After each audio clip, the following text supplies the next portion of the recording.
जय माता दी दोस्तों, स्वागत है आपका द कल्ट ऑफ रेसलिंग में। भाई साहब सब्सक्राइब करना मत भूलिएगा the cult of wrestling for the latest news about WWE and road to WrestleMania had just begins.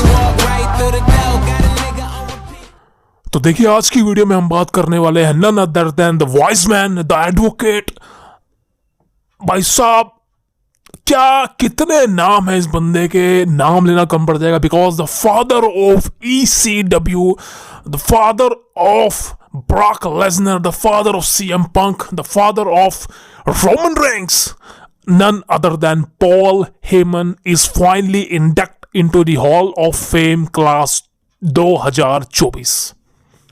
Finally 2024 का first Hall of Fame inductee Paul Heyman officially announce हो चुका है और Paul Heyman is direct to be induct into the hall of Fame. तो दोस्तों ये बहुत अच्छी बात है यार, because I think Paul Heyman को मैं 2002 से फॉलो करता आ रहा हूँ, जब ब्रॉक लेसनर के साथ उनका डेब्यू हुआ था।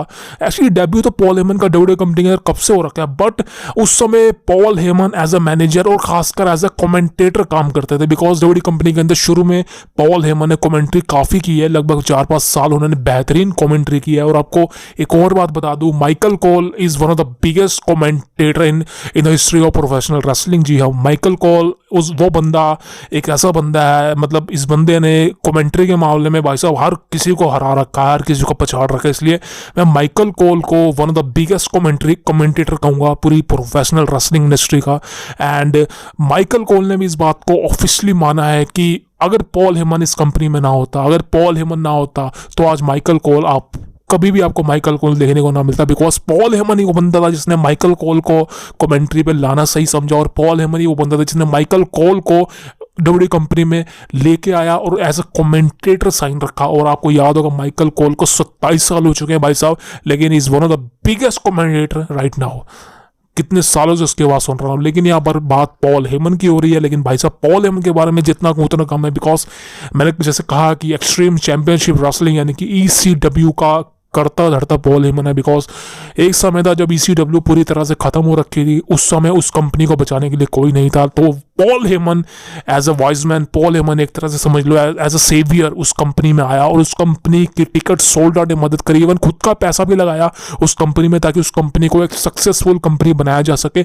और यही नहीं दोस्तों, जब एक्सट्रीम चैंपियनशिप रेसलिंग यानी कि ECW एक वक्त पर वाकई में दोबारा से गिरने लगी थी 2004 में, तब पॉल हेमन ही वो बंदा था जिसने विंस मैकमैन के सामने एज अ बिजनेस डील करी। इसलिए WWE कंपनी ने उस समय ECW को भी परचेज कर लिया था। तो ECW का दोबारा से स्टैंड अलोन आया। एंड आपको याद होगा वो match John Cena versus RVD Roman dam, भाई साहब वहां पर तो बवाल मच गया था। बिकॉज पॉल हेमन की वजह से फाइनली रोमन डैम ने फर्स्ट एवर भाई साहब जॉन सीना को हरा दिया था फॉर द WWE चैंपियनशिप का मैच हो रहा था भाई साहब सोचा ECW के अंदर। सो पॉल हेमन ने भाई साहब जहां जहां कदम रखा इस one of the biggest thing बन गई। पॉल हेमन ने जहां जहां काम किया वो कामयाब हुई जगह। और रिसेंटली आप देखते गए उसका सक्सेस ऑफ ब्रॉक लेसनर। आप ब्रॉक लेसनर का नाम बिना पॉल हेमन के इमेजिन ही नहीं कर सकते। बिकॉज पॉल हेमन ही वो बंदा था जिसने ब्रॉक लेसनर का नाम इतना बड़ा किया। पॉल हेमन ही वो बंदा था जिसने ब्रॉक लेसनर को वाकई में the beast incarnate Brock Lesnar का खिताब दिया। और उसके बाद CM पंक हो चाहे रोमन रिंग्स हो राइट नाउ, सारे सुपरस्टार को पॉल हेमन के द्वारा मैनेज किया गया और एक कामयाब सुपरस्टार बनाया गया। आप रोमन रिंग्स की बात कर रहे हैं, रोमन रिंग्स का एक कद जो बड़ा है ना भाई साहब, उस सबसे ज्यादा हाथ पॉल हेमन का है। बिकॉज पॉल हेमन अगर रोमन के साथ क्लाइन ना होता तो मुझे नहीं लगता कि रोमन रिंग्स की स्टोरी इतनी लंबी होती। लेकिन मुझे एक चीज काफी वो लगी कि पॉल हेमन को यार अनऑफिशियली अनाउंस किया गया कल रात को। न्यूज मेरे पास आ गई थी दोस्तों, लेकिन मैंने वीडियो नहीं बनाना सही समझा। बिकॉज मैं चाह रहा था कि WWE कंपनी इसको ऑफिशियली करे, और आज मंडे नेटवर्क के एपिसोड में इस चीज को ऑफिशियली कर दिया गया। Paul Heyman is officially the hall of fame और 2024।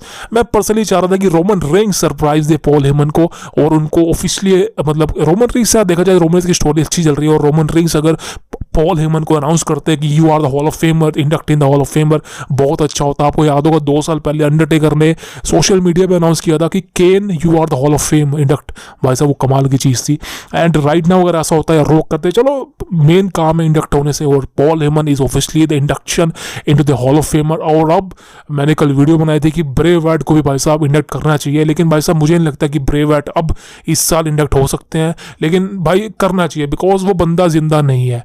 और आप उसको इंडिया टॉप को करना चाहिए, बिकॉज हेडलाइन सारी हाईलाइट पॉल हेमन ले चुका है। Paul Heyman is a main Evander of the hall of Fame induction ceremony. और सबसे बड़ी बात है, पॉल हेमन को इंडक्ट कौन करेगा, बहुत नाम सामने आ रहे हैं, लेकिन उसके लिए वीडियो बना चुका हूं, मतलब अपलोड करूंगा, लेकिन वीडियो आ चुकी है और आप नेक्स्ट वीडियो में उसको देख पाएंगे कि who will induct Paul Heyman into the hall of Fame induction. So दोस्तों, ये थी आज की वीडियो। उम्मीद आपको वीडियो पसंद आई होगी, तो प्लीज सब्सक्राइब करना मत भूलिएगा the cult of wrestling for the latest news about WWE। जय माता दी। कल मिलते हैं। आज से अपना और अपने माँ बाप का ध्यान रखिए दोस्तों।